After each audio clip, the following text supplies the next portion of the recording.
It's Friday, 6th February 2026. And of course, you are on to Inside Nigeria, your breakfast show on Leadership Television. My name is Winifred Weber, your host on the program. On today's show, as we normally do on the program, we heads up to the newspaper review corner where we have some papers lined up for our review this morning, including Nigeria's foremost Friday newspaper, Leadership Friday. Let's go there. Leading story today on Leadership Friday says freed Kurmin Wali Abductees, Kwara attack survivors recount ordeal. The story is on page 4 of Leadership Friday. Freed Kurmin Wali Abductees, Kwara attack survivors recount ordeal. Bandits gave us small gari once daily for 18 days. Freed Kurmin Wali Abductees. They tied up those who surrendered and executed them. Kwara attack survivors is just what a tragedy. The story is on page 4 of Leadership Friday. Perhaps let's just take some excerpts from the story. Some of the freed Kurmin Wali worshippers in Kajuru local government area of Kaduna State, who were abducted on 18th January 2026, have revealed that bandits poured a small quantity of gari into their hands for them to drink once a day for the 18 days they spent in the thick forest. At least over 40 children were among the freed abducted worshippers. Recounting his ordeal, one of the freed victims, 12-year-old George Jonathan, who was critically ill, broke down in tears while narrating his experience. Every day they draw small gari on our hands to lick, and that was all for that day. We were drinking water that they brought from the river. They beat us like there's no tomorrow. It was hell. It would be difficult for me to forget this experience. Of course, what a trauma. Jonathan could not stand on his feet. He lay on a 3-seater chair surrounded by a doctor and a health worker at Government House, Kaduna. Many of the worshippers are badly wounded on the leg or hand. Some cannot walk well. A woman broke her hand, he added. Another of the freed worshippers, Godia Ezekiel, told Leadership Friday that they were manhandled by their captors. They beat us very well and told us that if our people don't bring money, they will kill all of us. Sometimes they gave us small amounts of gari or masa to eat once a day. Yesterday, they told us to leave and said that if we don't want to go, we should remain there. It was a terrible situation, but we thank God we are back as nobody died, she said. Excerpts from today's leading story on Leadership Friday. Freed Kurmin Wali Abductees, Kwara attack survivors recount ordeal. And what an ordeal it was. A survivor of the banditry attack on Wuro community in Kalama local government area, Kwara State, and younger brother to the monarch of Wuro, Malam Umar Ali, has narrated how the gunmen killed 2 of the monarch's children in his presence. Ali disclosed that the bandits also abducted his mother, wife, and another 3 of his children. He told Leadership Friday that the bandits further set the palace ablaze and took away the 5 abductees in the monarch's car. According to him, the attackers invaded the community on Tuesday evening on motorcycles, barricaded the town before opening fire from different directions. They came at about 6:30 p.m., completely surrounded the community and started shooting sporadically from all angles, so nobody could escape, he said. He explained that residents who had attempted to escape were shot, while those who surrendered were gathered at the palace of the village head, tied up and executed. What a tragedy. Wow. May the souls of the departed rest in peace. We're still reviewing Leadership Friday newspaper. We just took excerpts from the main cover story today. Freed Kurmin Wali Abductees, Kwara attack survivors recount ordeal. Of course, that ordeal is a harrowing experience. Saudi Arabia reaffirms data submission deadline for Hajj pilgrims. Turaki says no cause for alarm as INEC recognizes Wike-backed PDP. Nigeria added only 6 products to export basket in 30 years, and ROS chair. U.S. troop deployment respects Nigerian sovereignty, says Defense Headquarters.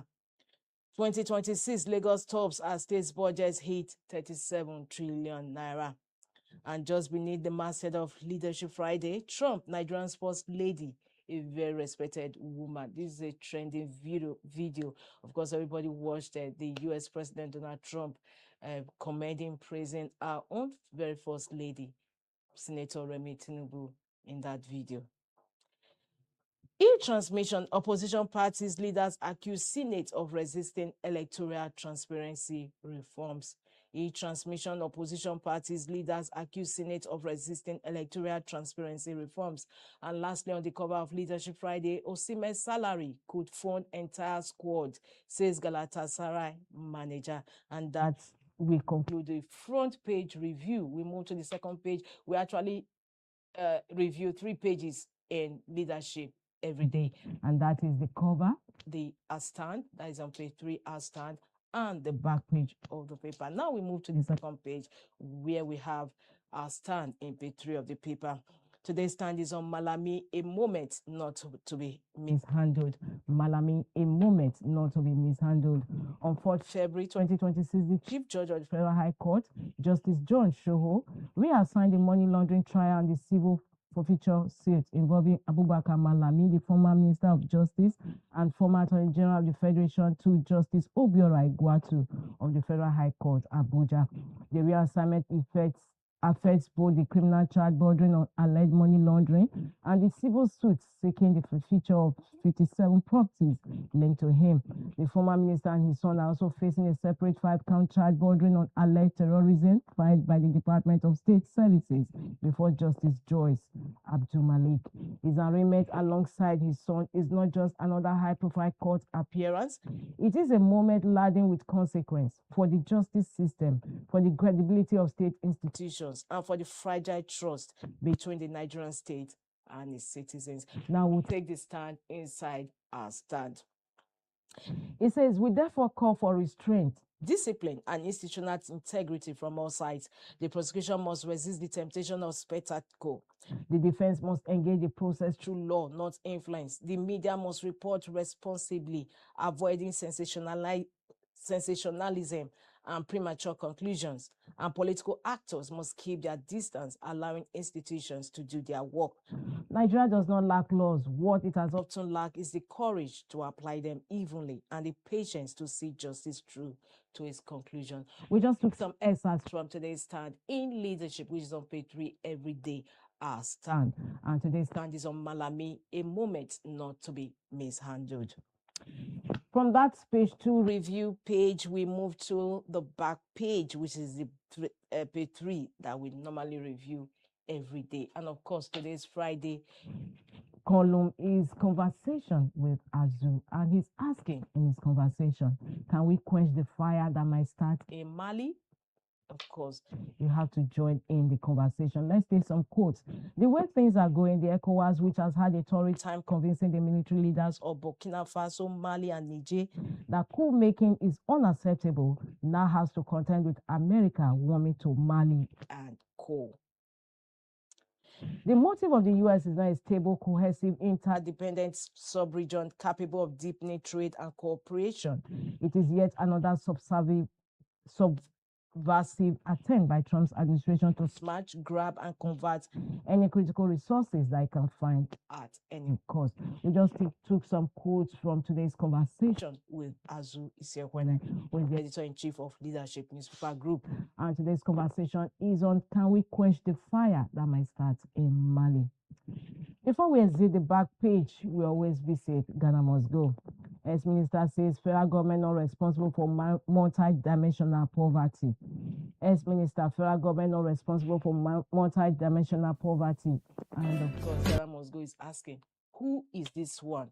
Who is this one? It's on that human note to conclude today's review of Leadership newspaper. For more, don't forget to log into the website of Leadership. We head up to the next paper we have on our lineup with almost similar leading story with that of Leadership, and that is The Nation. The Nation says terrorists killed Kwara villagers for refusing strange belief. Terrorists killed Kwara villagers, in quote, for refusing strange belief. Defense headquarters reveals cause of dastardly act. Tinubu Abdurazak meet at Aso Villa. We have the picture of the scene of the attack inside, and of course the president with the governor of Kwara State, Abdurazak, yesterday. It's such a sad situation. Inside, traditional rulers took graduate children killed. The devastation of Woro. President rally support relief materials 4 victims. The story continues on page 27 of the Nation. Senate Defense Action on Electoral Act Amendment, ADC, NNPP orders fourth red chamber. Nigeria World Bank strengthen partnership to boost economy. Federal government ends use of tax credit scheme for road construction. And we move towards the masthead of the nation. All 183 rescued Kurmin Wali worshippers back from captivity, like we saw earlier on Leadership Friday. Atop the masthead of the nation, Remi Tinubu's presence at U.S. prayer excites Trump. Of course, it's a trending video that we all saw yesterday, and of course, many Nigerians were actually excited seeing that video of Donald Trump actually commending our First Lady. INEC obeys court order on PDP leadership, which Wike's group gets nod. How Nigerian can fast-track economic growth by NROS boss. ROMFAC, new pay package for office holders ready. And that concludes review of front headline stories on the Nation newspaper this Friday. Thank God it's Friday. Don't forget to log into the website of the Nation for continuation of those headline stories. We heads up to the next paper we have on our lineup, and that is Punch newspaper, still on the Kwara massacre. Punch newspaper says UN condemns killings as Turkey pledges support. Tinubu meets governor, northern senators demand security overhaul. IG deploys tactical team. Kickers to the leading story on Kwara massacre. UN condemns killings as Turkey pledges support. PDP crisis, Makinde camp fumes as INEC recognizes Wike block. And just before we go on, we also have pictures of the devastation, horrific experience that took place in Kwara yesterday beneath the leading story on Punch newspaper about Kwara massacre. Respected woman, Trump hates Remi Tinubu at U.S. prayer breakfast. And beside the masthead of the Punch Electoral Act, opposition pushes back as e-transmission faces firestorm. Atop the masthead of the Punch, and actually the last story gracing the cover of the Punch, Kaduna abduction, 183 freed victims recount ordeal. Governor pledges rehabilitation. And that brings to a close the review of front headline stories on the Punch newspaper this Friday. For more, log into the website of the Punch. We head up to the next paper we have on our lineup, and that is Daily Sun. Daily Sun is screaming over his headline story this Friday. It says outrage over Senate's rejection of electronic transmission of results. OBCSO's opposition political parties blow hot. Is APC's rigging plot, ADC alleges. We didn't reject real-time electronic transmission of results, according to senators. We saw the video actually where the governor was clarifying issues, but we hope they will follow up and do the needful, given the fact that there's no more time. Shettima governor's monarchs orders to grace Imo at 50 in Owerri.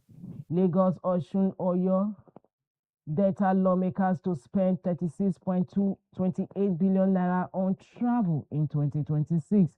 Lagos, Osun, Oyo Delta lawmakers to spend 36.28 billion naira on travel in 2026. 8.61 billion naira lost to fraudulent projects in states coming from budgets. Jade IPOB leader Kanu appeals life sentence. This story was a news item in Leadership Television yesterday. Controversy over exclusion of Igbo in school history book. Ohanize Indigbo orders fume. Lastly, on the cover of Daily Sun, how Nigeria can move from potential to economic prosperity.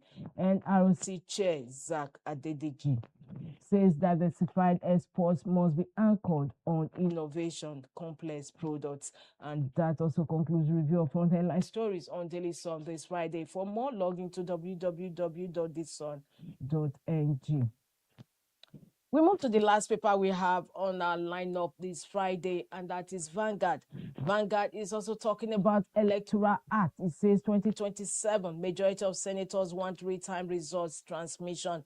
Abaribe, Nigi, Ume, others vow to ensure inclusion, monitor process to presidential assent, outright Greece Senate's rejection of mandatory transmission of results. Opposition parties blast Senate, OBADC, Yaga Africa, Wanko, others speak. These are kickers to the leading story on today's Vanguard newspaper. 2027, majority of senators want real-time results transmission. INEC registers NDC DLA worries over crisis in parties. Kwara massacre soldiers came 10 hours after terrorists had killed scores, village head. And of course, that is the second leading story on today's Vanguard newspaper. Kwara massacre soldiers came 10 hours after terrorists had killed scores, village head. Troops promptly deployed on receipt of information of attack. Defense headquarters replies. However, that's not is a conflicting story, because coming from the village head, as soon as they got the letter from those terrorists, they actually alerted security. However, before security could come in, the terrorists had come in and carried out that dastardly act.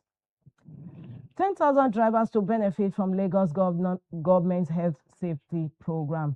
Downstream deregulation delivers 6 trillion naira gain in 9 months, coming from MDPRA. Two PDP factions insist on feeding candidates in 2027. And that takes us to the stories about the masthead of Vanguard, how Nigeria can move from potential to economic prosperity, coming from Adedeji. US President acknowledges Nigeria's first lady as respected woman. 1949 massacre, court orders UK to pay £420 million to 21 Nigerian families. Poor data privacy, how online scams unsolicited ads call Nigeria's digital economy low.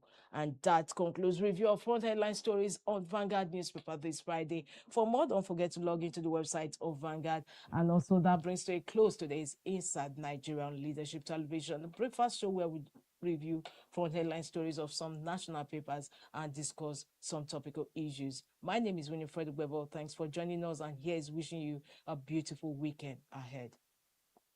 Thank you for watching. For sponsorship and advert placements, please contact 080-3688-6158. Last Word Leadership Podcast Studio. You have the last word.